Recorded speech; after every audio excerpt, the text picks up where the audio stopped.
In our first episode, we gave our new Hornet GT project a proper road test and review, and then when we were done, we dropped it off at the fine folks at Wesley Motorsports in Lansing, Michigan.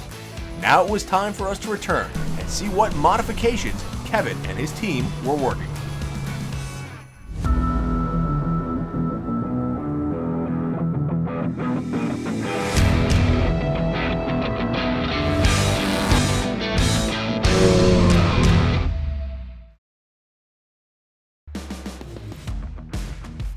I cannot wait to see what Kevin has done to the Hornet to get it ready for Roadkill Nights. Our first event will be Roadkill Nights in Pontiac, Michigan. Here, Dodge literally shuts down public roadways so that enthusiasts can come and run some of the quickest street cars in the US side by side in an event that's like no other.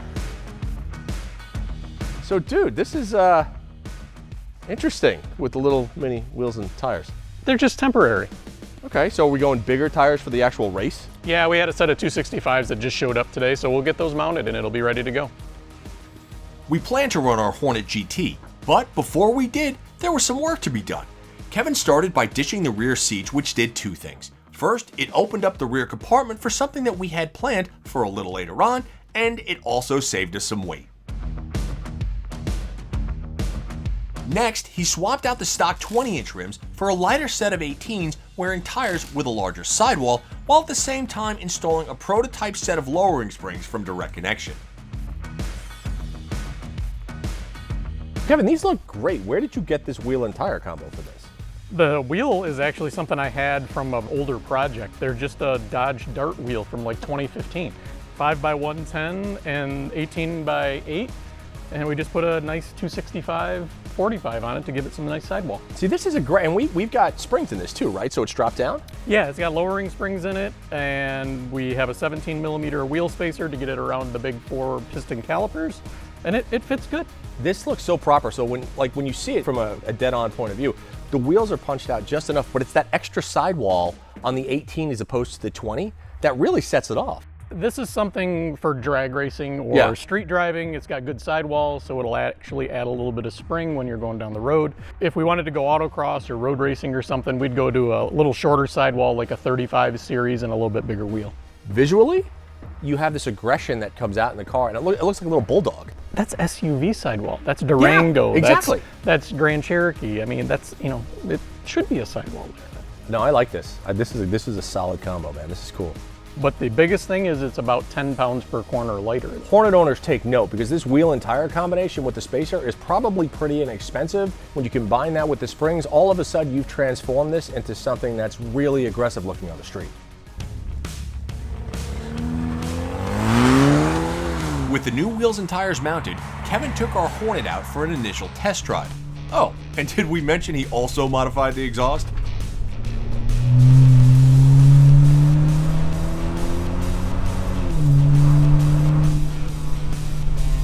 So dude, you just took it out for a test drive. One, it looked relatively quick, and two, when you were coming around the corners, it stayed super flat. So what was your overall impression out of the gate? The tire change was just absolutely amazing. I mean, you know, took a bunch of unsprung weight out of it, added a bunch more section width. Okay. So it's, you know, it just has more rubber on the ground, so it just drives better.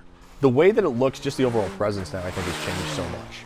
And as you were kind of ripping by, it sounds really good too. Like, it sounds good, it brakes good, it seems like it just does everything a little bit better at this point. Oh, any 4-cylinder turbo that you pull the muffler off is gonna sound a lot better. There's just no question about that. Okay, so we've got wheels, tires, springs. We know that made an improvement, but what's next? Power. Okay, and how are we gonna do that? Because I have no idea. Prototype direct connection engine calibration. Okay. Prototype direct connection catback exhaust system. Okay. And we're gonna throw some nitrous at it just for fun. Everybody loves nitrous. Yes. We've said this before, but the beauty of utilizing parts, tunes, and equipment from Direct Connection is that you'll get increased performance without voiding your vehicle's factory warranty when installed at a Dodge Power Broker dealership.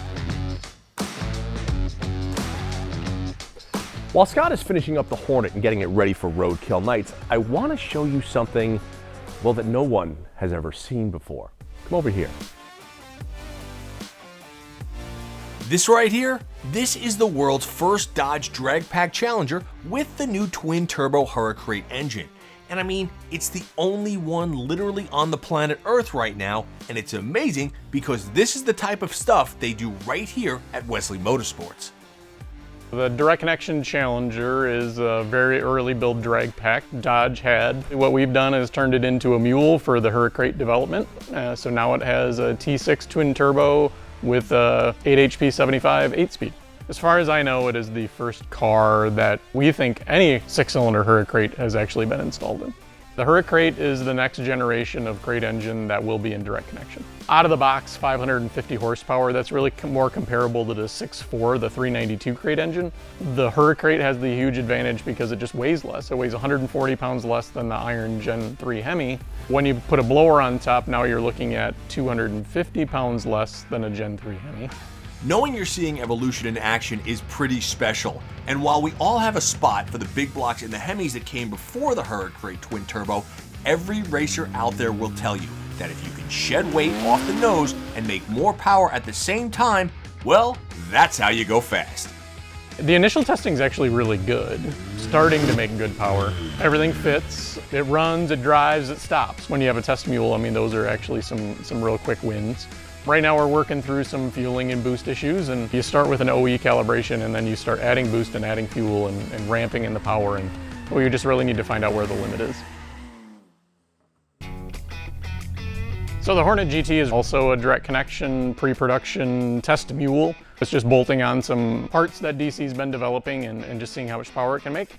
So right now it has a catback exhaust system, it has a DC prototype engine calibration, it has a different wheel and tire package, so it has an 18-inch wheel that's a lot lighter, bigger sidewall tire, it's got a 265/45, it's got some lowering springs on it, so it's a lot lower, and then of course we bolted a nitrous kit on it. The nitrous kit is, for me personally, it's not something that would be sold through direct connection. Putting together a nitrous kit for a little 4-cylinder turbo is fun, so we just toss some parts together and see how much power we can make. When Kevin talks about a test mule, he's not kidding. You see, mules are designed for sorting out problems and issues, and to do that properly, you run every combination you can think of until you get it right. I think the Hornet will be a great tuner platform. 4-cylinder turbo, makes good power, almost 300 out of the box. It'll make well over 300 when the final DC calibration is sorted and released. That will all come with the manufacturer's warranty, so it's going to be safe. It's going to be a great tuner platform. There's going to be a lot of mods that are going to be available and make it a fun car.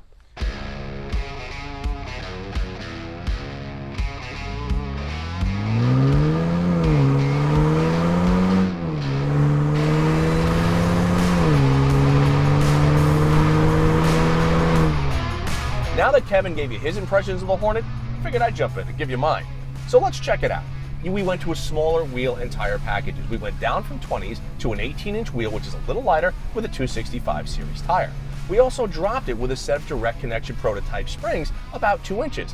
What does that mean? It means I can go into a corner like this, throw it in, there's very little body roll, and the Hornet feels absolutely great. Then if I put my foot down, we've got that prototype direct connection exhaust, and it sounds great. It really feels like a little hot hatch, which is a lot of fun.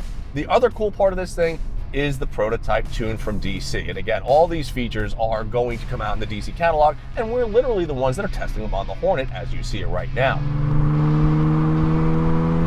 So some of you might be asking, well, Mike, why are you doing all these modifications to the Hornet? And the reason is fairly simple.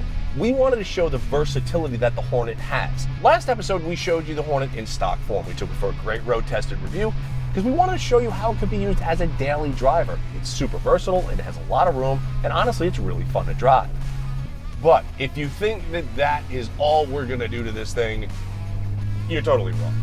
You see, after it comes back from Roadkill Nights, we're gonna take it and ship to LA and do a whole bunch more stuff to this thing. Stuff that I'm kind of doing a little bit selfishly because I'm a kid from the 80s and the 90s. And what that means is I grew up with cars like the Shelby Charger, the Omni GLHS, and even the Dodge Caliber, which we could kind of forget that one. However, I've got an idea for this car. And what you're gonna see after Roadkill Nights is I'm gonna ship this sucker to California, I'm gonna call in some old friends, and that's when the transformation of this thing really begins, and I promise I think you're really going to like it. This thing scoots! With the performance testing done, it's time to load the Hornet up onto the direct connection trailer and ship it off to Roadkill Nights, which is exactly where we're going to see you on the next episode of our Dodge Hornet series, A Swarm of One. That still cracks me up.